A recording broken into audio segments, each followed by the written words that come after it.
Assalamualaikum warahmatullahi wabarakatuh. Sebelumnya perkenalkan, nama saya Ivan Hadian dari kelas D7 untuk program Magister Manajemen untuk mata kuliah Etika Bisnis Kontemporer dengan dosen Dr. Farida Yulianti. Nah, kali ini saya akan mempresentasikan terkait makalah untuk studi kasus deformasi etika dan praktik greenwashing. Nah, di sini ada pendahuluannya, di mana latar belakangnya itu adalah Green Talk versus Green Walk, di mana transformasi menuju ekonomi berkelanjutan menuntut kejujuran korporasi. Celah antara narasi dan realitas melahirkan fenomena greenwashing yang mengancam kepercayaan pasar secara sistemik. Nah, ada 3 poin terkait hal ini, yaitu perubahan pola konsumsi, di mana konsumen kini lebih mempertimbangkan nilai etika dan dampak ekologis, bukan sekedar harga dan produk dalam fungsi produk. Yang kedua adalah kesenjangan hijau. Tingginya biaya operasional hijau menciptakan celah antara narasi perusahaan dan realitas yang ada di lapangan. Nah, yang ketiga adalah lahirnya greenwashing, yaitu klaim lingkungan yang menyesatkan, samar, atau tanpa bukti yang valid, sehingga mengancam kepercayaan pasar secara sistemik. Lalu di selanjutnya adalah terkait ringkasan kasus. Nah, ini untuk kasusnya ada di PT Green Life Indonesia. Nah, ketika citra hijaunya runtuh, maka di sini ada beberapa poinnya. Nah, ini untuk profil perusahaannya, pionir AMDK selama 5 tahun. Dengan perusahaan ini mempunyai slogan yaitu 100% ramah lingkungan, didukung kampanye CSR masif dan kemasan daur ulang sebagai keunggulan kompetitif. Namun, ada temuannya setelah diinvestigasi, 80% limbah itu tidak didaur ulang. Nah, ini berdasarkan media yang membongkar fakta di lapangan. Mayoritas limbah plastik menjadi polutan lingkungan, bukan kembali ke siklus daur ulang. Lalu, untuk perilaku rantai pasokan, limbah dibuang ke sungai. Jadi mitra pemasok membuang limbah berbahaya ke sungai. Laporan keberlanjutan menutup-nutupi data pencemaran aktualnya. Sehingga dampaknya secara langsung yaitu ada 3 krisis arahnya, yaitu saham anjlok tajam. Yang kedua adalah gelombang boikot dari konsumen. Yang ketiga adalah investigasi hukum dari pemerintah. Lalu di sini ada identifikasi permasalahan etika. Nah, untuk pelanggaran etika fundamentalnya ini ada 5 poin. Yang pertama yaitu pemasaran menyesatkan atau greenwashing. Jadi yang mengklaim adalah 100% ramah lingkungan tanpa bukti pendukung yang valid. Yang kedua adalah asimetri informasi. Konsumen membayar harga premium untuk manfaat lingkungan yang tidak ada. Terus selanjutnya adalah 80% limbah plastik itu tidak didaur ulang, sehingga mencenderai kontrak psikologis dengan masyarakat. Yang kedua terkait pelaporan integritas laporan, sustainability report. Nah, di sini yang pertama adalah selective disclosure, hanya menyajikan indikator positif. Data pencemaran itu cenderung disembunyikan. Lalu laporan keberlanjutan didegradasi menjadi alat propaganda manajerial semata. Yang selanjutnya adalah mengecoh investor dan regulator secara sistematis selama 5 tahun berturut-turut. Nah, yang selanjutnya poin yang ketiga yaitu etika rantai pasokan, di mana pemasok membuang limbah ke sungai, mengorbankan hak masyarakat atas air bersih karena hal tersebut mencemari lingkungan. Lalu melanggar prinsip la darar wala diror, larangan menimbulkan bahaya bagi pihak lain. Lalu perusahaan tidak dapat melepaskan tanggung jawab moral atas dampak mitra bisnisnya. Yang keempat yaitu kegagalan kepemimpinan. Nah, ini poinnya ada direksi menganggap manipulasi sebagai strategi pemasaran yang masih dalam batas wajar. Lalu melanggar prinsip humanity kan. Konsumen diperlakukan sebagai sarana bukan tujuan. Lalu selanjutnya, normalisasi kebohongan menunjukkan kegagalan total sistem tata kelola perusahaan. Nah, yang kelima yaitu perusahaan terkait keadilan sosial. Perusahaan meraup untung dari citra hijau karena mengklaim tersebut ya. Beban ekologis ditanggung masyarakat lokal. Nah, lalu pelanggaran prinsip adil, ketidakseimbangan ekstrim antara manfaat dan beban bisnis, eksploitasi sumber daya alam milik bersama tanpa mitigasi atau kompensasi yang proporsional. Nah, ini terkait landasan teori. Ini ada stakeholder teori. Jadi stakeholder teori ini itu keberlangsungan organisasi bergantung pada keselarasan kinerja dengan harapan seluruh pemangku kepentingan, yaitu pelanggan, karyawan, masyarakat, dan lingkungan. Lalu di sini adalah manajemen memikul tanggung jawab moral untuk meminimalkan kerugian bagi setiap pihak yang terdampak operasional perusahaan. Nah, akan tetapi kegagalan PT Green Life ini yaitu yang pertama, eksploitasi kepercayaan. Jadi mengeksploitasi kepercayaan konsumen demi margin jangka pendek dengan mengabaikan hak masyarakat sekitar sungai yang tercemar. Lalu konsekuensi logis. Nah, ini ada boikot massal konsumen dan penarikan modal investor adalah akibat langsung dari pengabaian tanggung jawab sosial dan ekologis. Jadi kesimpulannya, untuk teori ini, legitimasi sosial hanya diperoleh melalui keselarasan antara kinerja bisnis dan harapan seluruh pemangku kepentingan. Nah, yang selanjutnya terkait analisis teori triple bottom line. Nah, keseimbangan tiga pilar ini yaitu antara profit, planet, dan people. Nah, adopsi simbol PT Green Life justru mengkhianati seluruh kerangka ini. Nah, di sini ada profit. Secara profit memang terpenuhi. Jadi profit dikejar agresif melalui citra hijau. Penjualan premium berhasil dicapai, tetapi palsu. Nah, sedangkan planetnya itu gagal. 80% limbah itu tidak terkelola. Pemasok mencemari sungai, ekosistem merusak akibat pembiaran sistemik. Lalu people juga gagal. Kesehatan masyarakat lokal cenderung diabaikan, konsumen ditipu, karyawan menghadapi ketidakpastian karir. Nah, jadi TBL ini atau triple bottom line ini oleh perusahaan ini hanya digunakan secara simbolis dan kosmetik untuk menutupi praktik tidak etis, bukan sebagai komitmen bisnis yang nyata. Lalu landasan teori selanjutnya adalah ESG, metrik utama investor global untuk mengevaluasi resiko material dan potensi keberlangsungan jangka panjang suatu perusahaan. Nah, di sini pengungkapan ESG yang transparan berfungsi sebagai sinyal positif. Perusahaan dengan skor tinggi dianggap lebih tahan terhadap krisis. Nah, deformasi nilai ESG di PT Green Life ini, yang pertama environmental diabaikan. Masalah limbah dan rantai pasok polutif sama sekali tidak ditangani dalam laporan resmi. Lalu governance dimanipulasi. Jadi laporan perusahaannya ini cenderung dimanipulasi.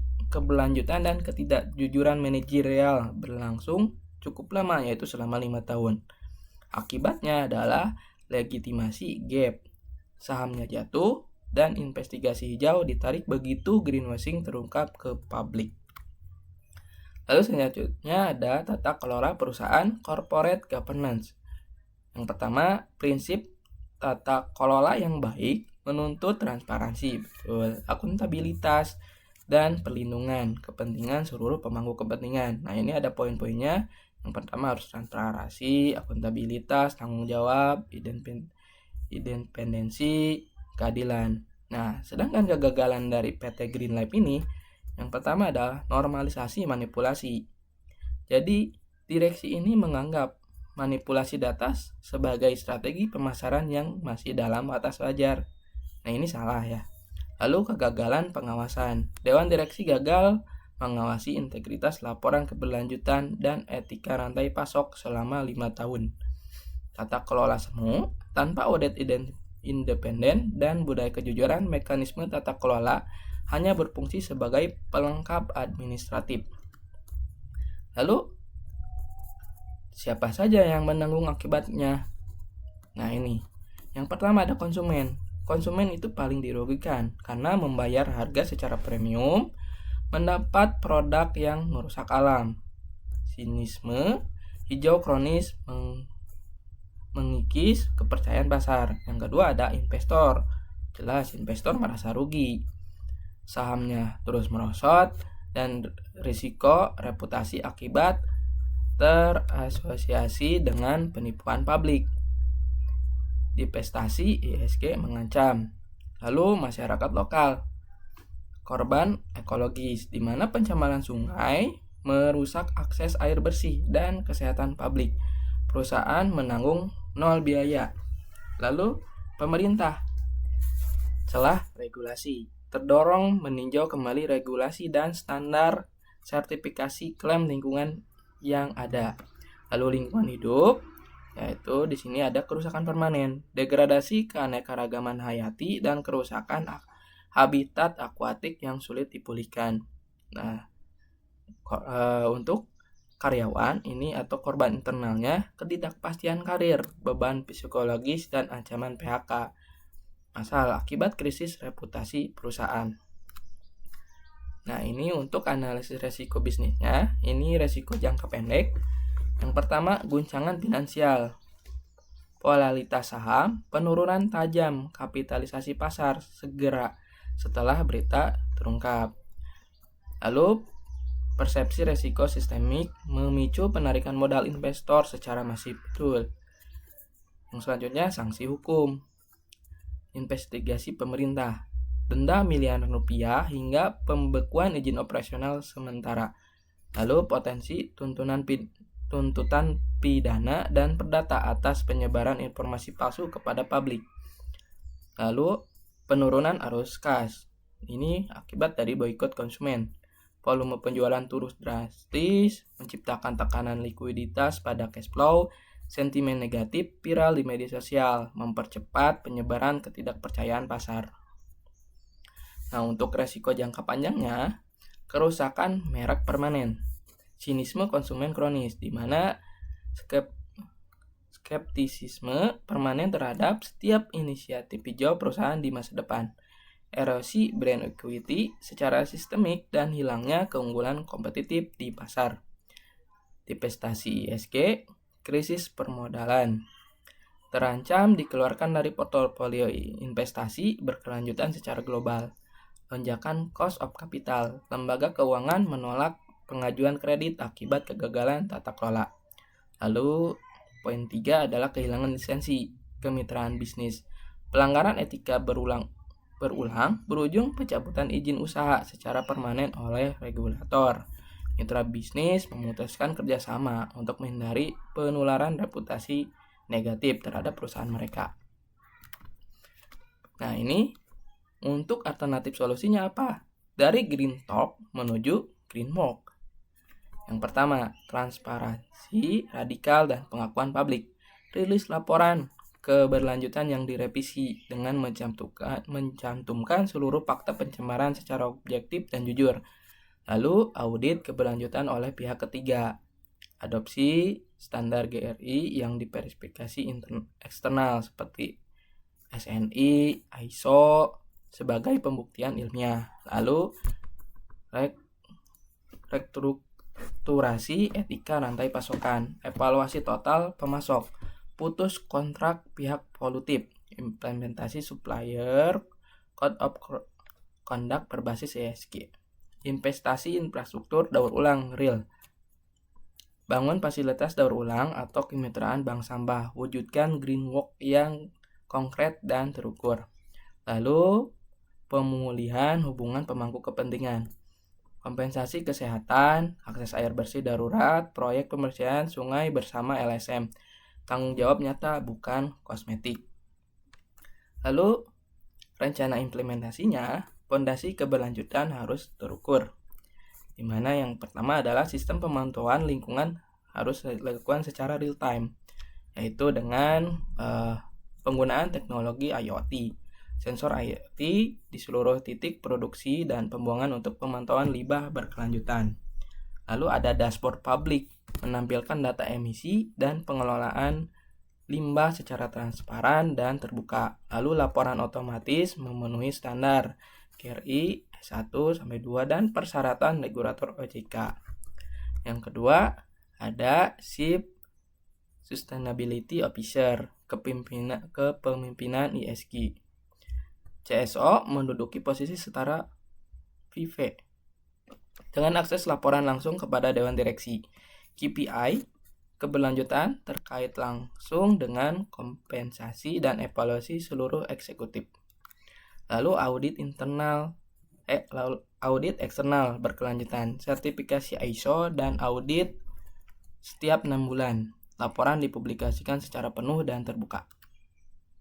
Nah, untuk rencana implementasinya, ini yang keempat, transformasi rantai pasok etis untuk menyembuhkan luka sosial, supplier code of conduct, kontrak baru permasok mewajibkan standar lingkungan terukur dan terverifikasi, audit tahunan secara mitra, sanksi berlapis hingga pemutusan kontrak bagi pelanggar, insentif finansial bagi pemasok yang konsisten melampaui standar minimum, digitalisasi rantai pasok dengan blockchain untuk keterlacakan emisi end-to-end. Nah, selanjutnya adalah program CSR berbasis hak. Nah, ini pemulihan komoditas. Restorasi ekosistem sungai dalam 24 bulan bersama KLHK dan NGO lingkungan. Kompensasi kesehatan bagi masyarakat lokal yang terdampak pencemaran air. Beasiswa lingkungan untuk generasi muda, investasi sosial jangka panjang yang nyata. Panel warga independen memantau kemajuan CSR, bukan laporan internal semata. Nah, ini ada petanya untuk bulan 0-3 yaitu transparansi dan pengakuan, bulan 3-12 restrukturasi sistem, dan bulan 12-24 pemulihan dan ekspansi. Jadi kesimpulannya, integritas sebagai fondasi bisnis. PT Greenlight membuktikan bahwa greenwashing sekali terungkap itu menghancurkan modal sosial, finansial yang dibangun secara bertahun-tahun, secara jauh lebih cepat dari keuntungan yang pernah diraihnya. Nah, ini poinnya adalah keberlanjutan bukan strategi pemasaran. Ia adalah kontrak moral dengan masa depan. Nah, ini jalan ke depannya. Hijau substansial, bukan kosmetik. Nilai-nilai etika harus menjadi inti budaya organisasi, bukan taktik branding yang reaktif. Lalu, pemimpin sebagai penanggung jawab moral. Kepemimpinan transformatif menuntut akuntabilitas nyata atas dampak pada manusia dan alam. Regulasi sebagai penjamin keadilan. Standar klaim hijau yang ketat dan sanksi berdampak menciptakan level playing field yang adil bagi semua. Nah, ini untuk daftar pusakanya. Nah, itu sekian presentasi dari saya. Jika ada kurang dan salahnya, mohon untuk dimaafkan. Wabillahi taufiq wal hidayah. Wassalamualaikum warahmatullahi wabarakatuh.